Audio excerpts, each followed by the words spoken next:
മർക്കോസിന്റെ സുവിശേഷം 15-ാം അധ്യായം. ഉടനെ അധികാലത്തു തന്നെ മഹാപുരോഹിതന്മാരും മൂപ്പന്മാരും ശാസ്ത്രിമാരുമായി ന്യായാധിപ സംഘമൊക്കെയും കൂടി ആലോചിച്ച് യേശുവിനെ കെട്ടിക്കൊണ്ടുപോയി പീലാത്തോസിനെ ഏൽപ്പിച്ചു. പീലാത്തോസ് അവനോട്, നീ യഹൂദന്മാരുടെ രാജാവോ എന്ന് ചോദിച്ചതിന് ഞാനാകുന്നു എന്നവൻ ഉത്തരം പറഞ്ഞു. മഹാപുരോഹിതന്മാർ അവന് ഏറിയോന്ന് കുറ്റം ചുമത്തി.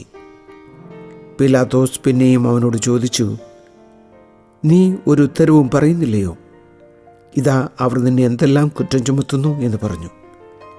യേശു പിന്നെയും ഉത്തരമൊന്നും പറയാകയാൽ പീലാത്തോസ് ആശ്ചര്യപ്പെട്ടു. അവൻ ഉത്സവം തോറും അവർ ചോദിക്കുന്ന ഒരു തടവുകാരനെ അവർക്ക് വിട്ടുകൊടുക്കുക പതിവായിരുന്നു. എന്നാൽ ഒരു കലഹത്തിൽ കൊല ചെയ്തവരായ കലഹക്കാരോടുകൂടി ബന്ധിച്ചിരുന്ന ബറബാസ് എന്നു പേരുള്ള ഒരുത്തൻ ഉണ്ടായിരുന്നു. പുരുഷാരം കയറി വന്നു അവൻ പതിവ് പോലെ ചെയ്യണമെന്ന് അപേക്ഷിച്ച് തുടങ്ങി. മഹാപുരോഹിതന്മാർ അസൂയ കൊണ്ട് അവനെ ഏൽപ്പിച്ചു എന്ന് പീലാത്തോസ് അറിഞ്ഞതുകൊണ്ട് അവരോട്, യഹൂദന്മാരുടെ രാജാവിനെ നിങ്ങൾക്ക് വിട്ടുതരണമെന്ന് ഇച്ഛിക്കുന്നുവോ എന്ന് ചോദിച്ചു. എന്നാൽ അവൻ ബറബാസിനെ വിട്ടുകൊടുക്കേണ്ടതിന് ചോദിപ്പാൻ മഹാപുരോഹിതന്മാർ പുരുഷാരത്തെ ഉത്സാഹിപ്പിച്ചുകൊണ്ടിരുന്നു.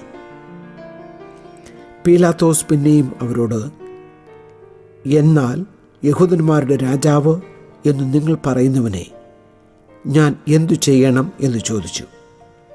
അവനെ ക്രൂശിക്ക എന്ന് അവർ വീണ്ടും നിലവിളിച്ചു. പീലാത്തോസ് അവരോട്, അവൻ എന്ത് ദോഷം ചെയ്തു എന്ന് പറഞ്ഞാറേ? അവനെ ക്രൂശിക്ക എന്ന് അവർ അധികമായി നിലവിളിച്ചു. പീലാത്തോസ് പുരുഷാരത്തിന് തൃപ്തി വരുത്തുവാൻ ഇച്ഛിച്ച് ബറബാസിനെ അവർക്ക് വിട്ടുകൊടുത്ത് യേശുവിനെ ചമ്മട്ടി കൊണ്ട് അടിപ്പിച്ച് ക്രൂശിപ്പാൻ ഏൽപ്പിച്ചു. പടയാളികൾ അവനെ ആസ്ഥാനമായ മണ്ഡപത്തിനകത്ത് കൊണ്ടുപോയി പട്ടാളത്തെയെല്ലാം വിളിച്ചുകൂട്ടി. അവനെ രക്താംബരം ധരിപ്പിച്ച് മുള്ളുകൊണ്ട് ഒരു കിരീടം മെടഞ്ഞ് അവനെ ചൂടിച്ചു. യഹൂദന്മാരുടെ രാജാവേ, ജയ ജയ എന്ന് പറഞ്ഞ് വന്ദിച്ചു. കോൽ കൊണ്ട് അവൻ്റെ തലയിൽ അടിച്ചു. അവനെ തുപ്പി മുട്ടുകുത്തി അവനെ നമസ്കരിച്ചു.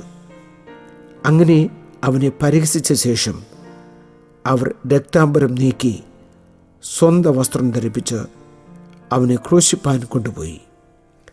അലക്സണ്ടറിൻ്റെയും രൂഫസിൻ്റെയും അപ്പനായി വയലിൽ നിന്ന് വരുന്ന കുറേനക്കാരനായ ശീമോനെ അവൻ്റെ ക്രൂശ് ചുമപ്പാൻ അവർ നിർബന്ധിച്ചു.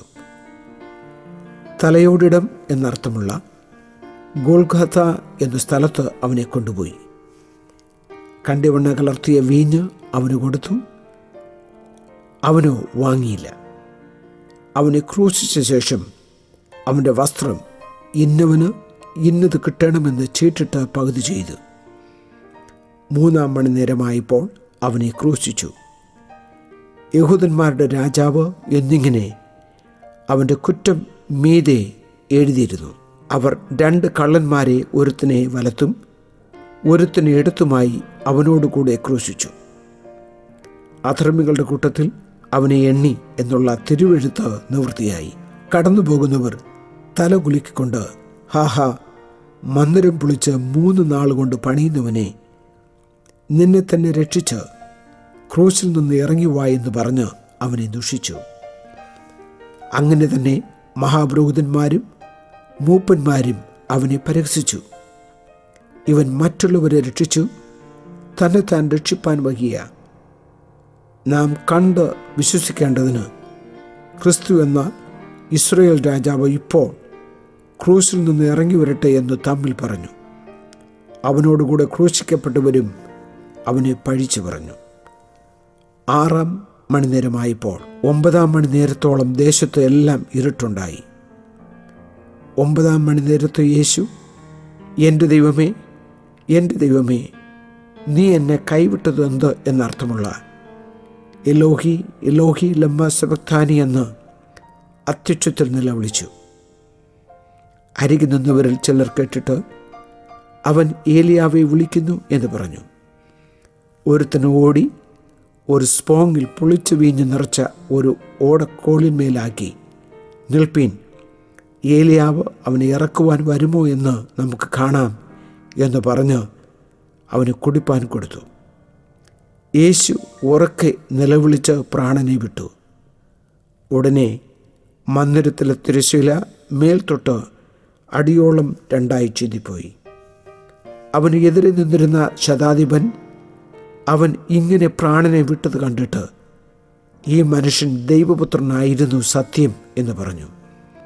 സ്ത്രീകളും ദൂരത്തുനിന്ന് നോക്കിക്കൊണ്ടിരുന്നു.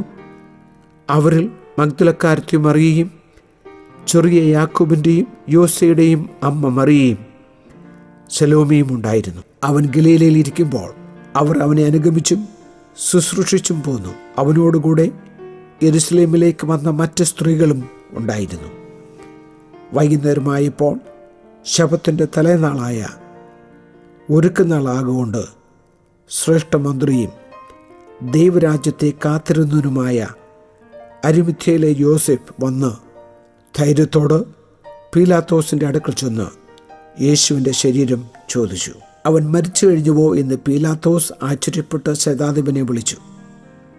അവൻ മരിച്ചിട്ട് ഒട്ടു നേരമായോ എന്ന് ശതാധിപനോട് വസ്തുത ചോദിച്ചറിഞ്ഞിട്ട് ഉടൽ യോസെഫിന് നൽകി.